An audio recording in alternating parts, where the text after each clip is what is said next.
Azərbaycanın relyefi haqqında danışacağıq. Azərbaycan əvvəlcə ucqar nöqtələr haqqında danışacağıq. Digər materikləri demişdik. İndi Azərbaycan ucqar nöqtələri deyəcək. Şimal ucqar nöqtəsi deyəcək Buton dağıdır.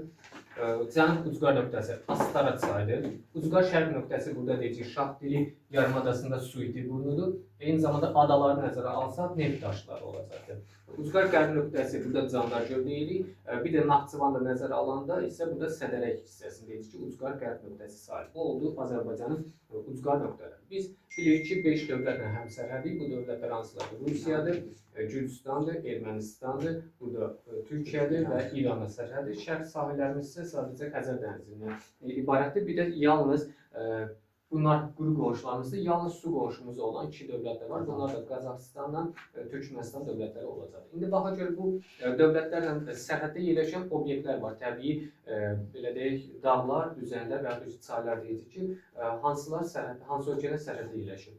Rusiya ilə sərhədimiz cəmi 391 kilometrdir və burada təbii sərhəd rolunu oynayır Samur çay, digər deyirik Sudur silsiləsi, Bazar düzü zirvəsidir, bir də baş suarcı silsiləsi olacaqdır. Deməli, necə dedik, Rusiya ilə sərhədimiz oldu 391 kilometr, hansı çay dedik? Samur çayıdır, sonra deyirik Sudur silsiləsidir, digər baş suarcı silsiləsidir, bir də zirvə olaraq hansı dedik? Bazar düzü. Bazar düzü həm də Azərbaycanın ən hündür zirvəsi sayılır, 4466 metrlə. Bir də Bazar düzü haqqında onu da deyim, Bazar düzü nə sayılacaqdır? Rusiyanın ucqar cənub nöqtəsi sayılır. Azərbaycanın ən hündür zirvəsidir, Rusiyanın isə ucqar ən cənub nöqtəsi məhz Bazar düzü dağı sayılır. Bunu belə də yada salabilirsiniz. S hərflərinə başlayanlar hansı dövlətlə sərhəd olacaqdır? Rusiya ilə sərhəd. Şimal-qərbdə Gürcüstandır, Gürcüstanla sərhədimiz 471 kilometrdir. Burada sərhəd rolunu oynayacaqdır. Candar göldür. Sonra burada Ceyran çöl düzünü deyəcək. Sonra 2 dənə çay da deyilir. Bunlar hansılardır? Daha doğrusu 3 dənədir. Mazım çayıdır, Qanıqdır, Qabırıq çaylarını qeyd edəcək. Bir də burada Çoban dağ silsiləsi də var. Onu da qeyd edək ki, bu da Gürcüstana həmsərhəd sayılır. Bir də bu yazılmışdır. Qarayazı düzü də yenə Gürcüstana həmsərhəd sayılır. Demək, hansılar oldu? 3 dənə çay hansı deyil? Mazım çayıdır. Sonra Qanıq, Qabırıq çaylarıdır. Sonra qeyd edəcək burada Candar göldür. Ceyran çöl düzüdür, Çoban dağ silsiləsidir. Bir də Qarayazı düzündə deyə bilərik ki, bu Gürcüstanla sərhədimizdə yerləşir. Ən uzun sərhədimiz Ermənistandadır, 1007 kilometrdir. Bunun səbəbi odur ki, həm Azərbaycanın öz əsas hissəsini, həm də Naxçıvan hissəsini iki tərəfli qonşu mövqeyə malikdir deyə ən uzun sərhədimiz Ermənistandan alınır, 1007 kilometr olacaq. Burada sərhəddə yerləşənlər hansılardır? Deyilir, Murğuz silsiləsidir, Şahdağ silsiləsidir, sonra burada Qarabağ vulkanik yaylasıdır, sonra Yazı yaylasıdır. Bir də Naxçıvan tərəfdə deyəcək hansılardır? Zəngəzur silsiləsi, Zəngəzur burada daha doğrusu Zəngəzur silsiləsi, bir də Dərələk silsiləsi. Bunlar da hansı dövlətlə sərhəd oldu? Ermənistanla sərhədimiz olacaq. Bir də Şərqi Göyçə qaldı. Bunlar bir də deyək hansı oldu? Burada dedik Murğuz silsiləsi, Şahdağ silsiləsi, burada Şərqi Göyçə silsiləsi var.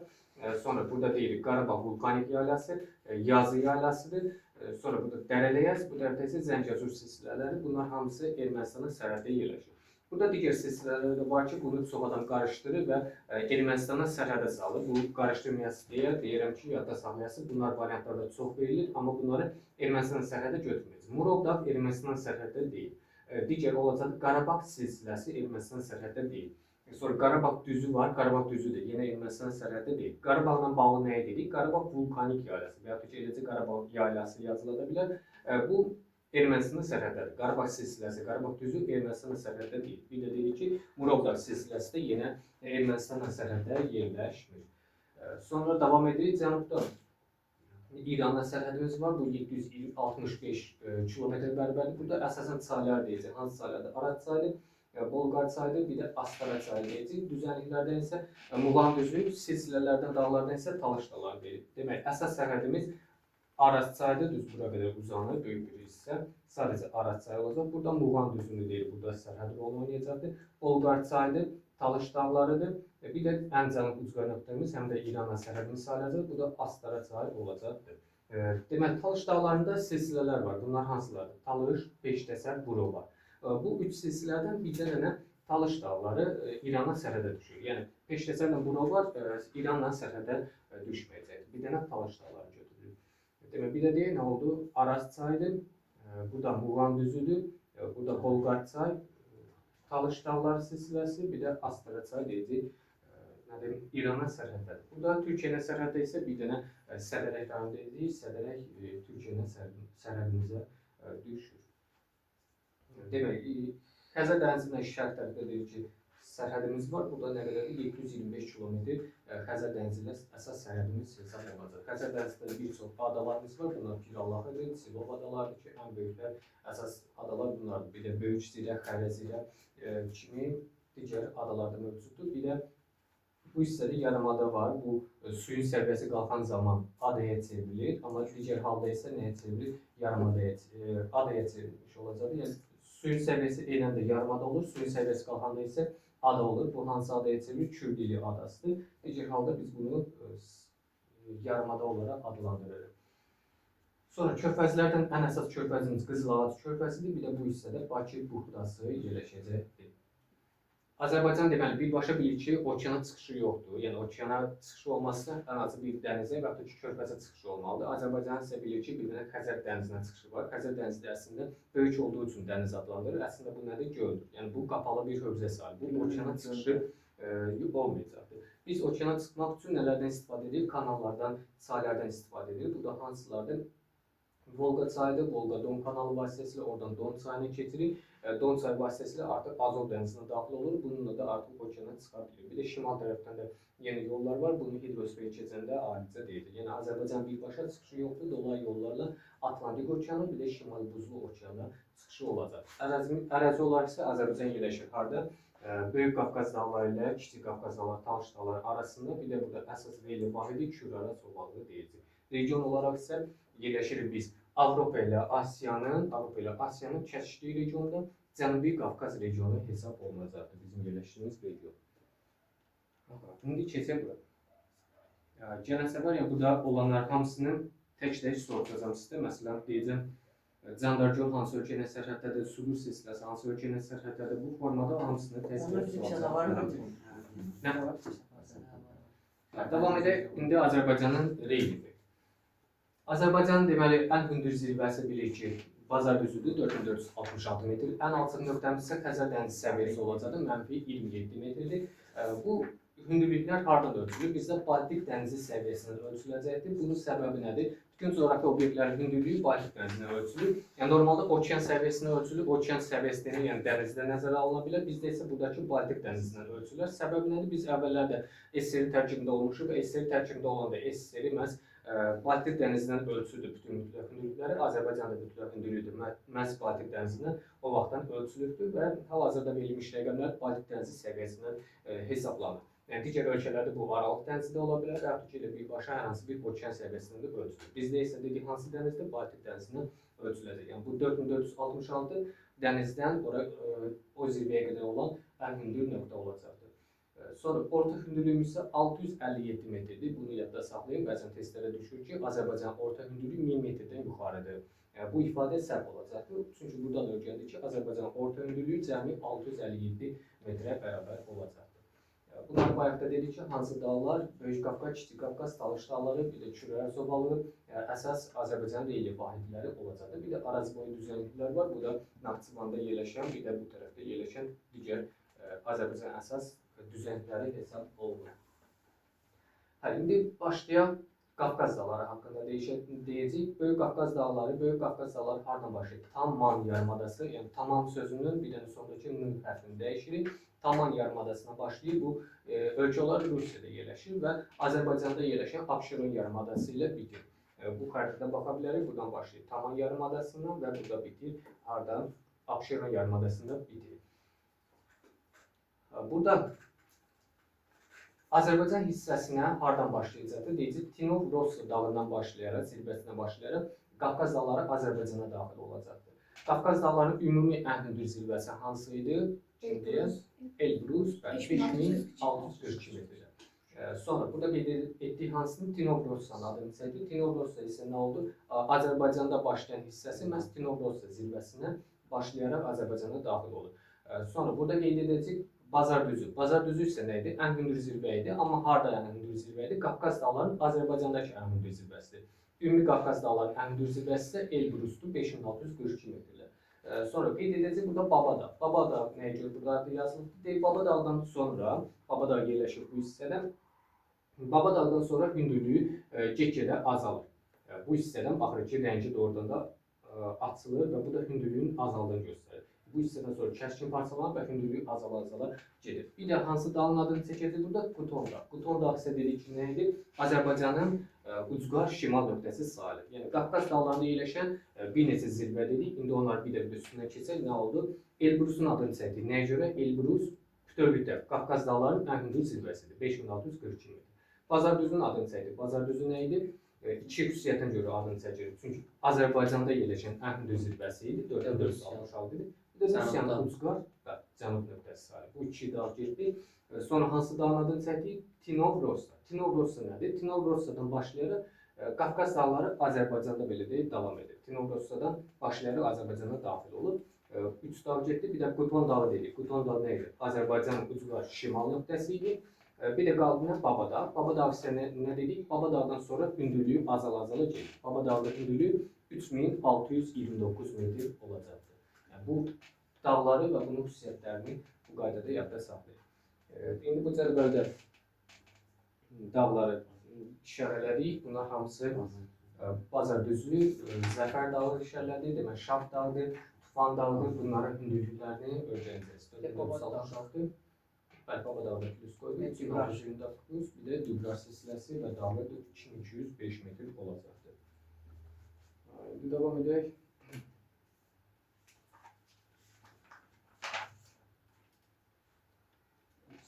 Bazardüzü ən hündür zirvə olubdur. Bazardüzünün adı ilə bağlı burada niyə bazar adlanır, o haqda burada məlumat yazılır. Şahnabad dərəsində yarmarka keçirilirdi hər il. Yarmarka həmin o yarmarkaya gələn xarici turistlər olurdu, eyni zamanda Azərbaycanlılar olurdu. Həmin o yarmarkanın yerini tapmaq üçün Azərbaycanın o ən hündür zirvəsini gördülər və o zirvəni görəndən sonra istiqamətini döndərdilər. Deyəsən sola yazılmışlar, sola doğru dönərək həmin o yarmarkanı tapırdılar. Yəni bu elə bir şey əsas istiqamət verici bir rol oynayırdı həmin o Bazardüzü. Onu görəndən sonra artıq istiqamətlərin başında döndərdilər sola və bununla da həmin yarmarkaya çadırladılar. Həmin o ad da oradan almışdı, o səbəbdən Bazardüzü adlanır. Bazardüzünü də burada kimlər fəth edildi? Aleksandrovdur, sonra Azərbaycanlılar isə Rəhimov və Əsədov fəth edən şəxslər sayılacaqdır. Sonra Kiçik Qafqaz haqqında danışacağıq. Kiçik Qafqazda yerləşən silsilələr deyib. Böyük Qafqazda qaldı silsilələr, onu demədik. Demək, Böyük Qafqazın əsas silsiləsi Baş Qafqaz silsiləsi, digər adından Baş Suaycı silsiləsi də deyilir. Demək, necə oldu? Baş Qafqaz və ya Baş Suaycı silsiləsi. Digər silsilə olacaq yan silsilə. Yan silsilərin ən hündür zirvəsi Şahdağ zirvəsi sayılır. 4243 metrdir. 42-43 deyərək əzbərləyəcəksiniz. Digər silsilələrdən biz burada deyəcəyik hansılardır? Ləngəvi silsiləsidir, Niyaldağ silsiləsidir, bir də Qovdağ silsiləsi var idi. Qovdağ silsiləsi də bu hissədə olmalı idi. Demək, Qovdağ silsiləsi, Niyaldağ silsiləsi, Ləngəvi silsiləsi, bir də yan silsilə Baş Qafqaz və nə dedik, digər adını Baş Suaycı silsilələri Böyük Qafqaza yerləşən əsas silsilələr sayılacaqdır. İndi Kiçik Qafqazı deyəcək. Kiçik Qafqaz orada yerləşən silsilələr hansılardır? Murovdağdır, sonra Qarabağ silsiləsidir. Eyni zamanda Kiçik Qafqaz burada Ermənistan tərəfində düşəcək, həm də hara düşür? Talış dağlarda. Yəni, bu bütöv baxanda görürük ki, əslində bütöv bir dağ, sadəcə Azərbaycanın ayrı-ayrı hissələrinə düşürdü. Burada Murov dağıdır, Şahdağ silsiləsidir, yuxarıda dedim, Murğuz var idi, bu da Şərqi Göyçə silsiləsidir. Qarabağ vulkanik yaylasıdır, burada yerləşir Qarabağ silsiləsi də, Dərələr Zəngəzur silsilələri. Burada da dedik, Talış, Peşizər və Burovar silsilələri olmaqla bunlar Kiçik Qafqazda yerləşən əsas silsilələr sayılacaqdır. Demək, Kiçik Qafqazda da ən hündür zirvə hansı sayılacaqdır? Zəngəzur silsiləsində yerləşən Qafqazı zirvəsidir. Bu da 3904 metrlər Kiçik Qafqazın ən hündür zirvəsi sayılır. Bu da Naxçıvan ərazisindən düşür 3904 metrlər. İndi düzənliklərə gəlin baxaq, hansı düzənliklər olacaqdır? Burada Arazboy düzənlikləri qeyd edək əvvəlcə. Arazboy düzənliklərdən 7 dənə düzənlik var ki, Naxçıvanda yerləşir. Bunu qərbdən şərqə doğru ardıcıl əzbər demək lazımdır. Sədərək, Şərur, Böyükdüz, Naxçıvan, Gülüstan, Yayçı, Ordubad. Necə oldu? Bir də sayaq. Sədərək, Şərur, Böyükdüz, Naxçıvan, Gülüstan, Yayçı, Ordubad. Burada yazı demişdik, yazı yaylası. Burada isə Yayçı yaylasıdır. Bunları qarışdırmayı düzənliyidir. Bir de burada qara yazı vardı. O da tam başqa bir düzənlik. Adları bir nokşanı, yazı, bir de yayçı düzənliklərdir. Demək, kim sayar? Necə dedik? Birinci hansıdır? Səbərə, Şərqu, Böyükdüz, Naxçıvan, Gülüstan, Yayçı, Ordu. Həmişə ardıcılıqlarda birinci və sonuncunu mütləq möhkəmləndirin ki, nə ilə başlayacaqsınız. Bununla artıq ən azından variantlarda baxanda görəcəksiniz ki, iki variantda Səbərə ilə başlayıb, Ordu baxına bitirir. Yalnız o variantların üzərində qalacaqsınız. Yəni, ən azı 3 variant, 2 variant çıxartmış olacaqsınız. Demək, 7-dən bu düzənlik sayılır. İndi gəlin bu tərəfdəki arazboy düzənlikləri. Burada cəyən incə hərəmi düzənlikləri deyirik. Bunlar da yenə arazboy düzənlikləri. Biraz bu tərəf gəlsə, yenə arazı sahəsində yerləşən mil düzlüyü var. Əsas bu üçünü deyəcək, cəyən, incə, hərəmi. Bunlar Araz çayının orta hissəsində deyə, bura orta arazboy düzənlikləri adlanır. Bura isə Araz çayının bitən hissəsi deyə, bura isə aşağı arazboy düzənliklər adlanacaq. Sonra Kür Araz obalıqda yerləşən düzənliklərdə sayaq hansılardır? Bura bilirik ki, Kür Araz obalıqdır. Burada ən böyük düzənliyi Şirvan düzüdür. Bura Mil düzü. Bura isə Muğan düzü olacaqdır. Cənub-şərqi Şirvan buradır. Bura nə deyilir? Eləcə Şirvan. Bura isə cənub-şərqi Şirvan düzüdür. Burada yerləşən düzənlik isə nə olacaqdır? Salyan düzü adlanır. Deməli, Şirvan, Araz çayının sol tərəfi deyəcək Mil düzüdür, sağ tərəfi isə Muğan düzüdür. Burada cənub-şərqi Şirvan, burada isə Salyan düzənliyi deyilir. Digər obalıqlardan bir də qeyd edəcək. Lənkəran obalığı burada yerləşir.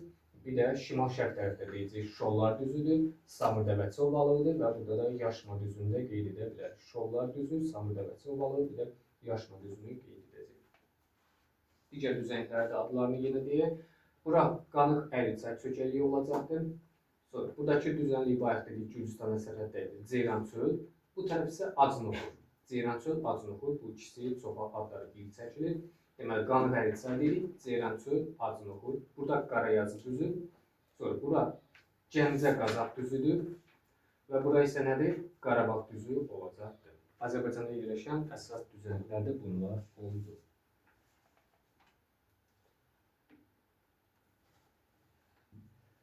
Belə. Bir də Talış dağlarının ən hündür zirvəsini bunu da cədvəldə əvvəlki cədvəldə ölçülmüşdür. Hansıdır? Kömürküylü 2493. Bir dənə də Talış dağlarının zirvə var. O da 60 metr olan alçaqdadır. Qızgüldüdür. O da 2433 metr olacaqdır. Evet, dersimiz bu kadar.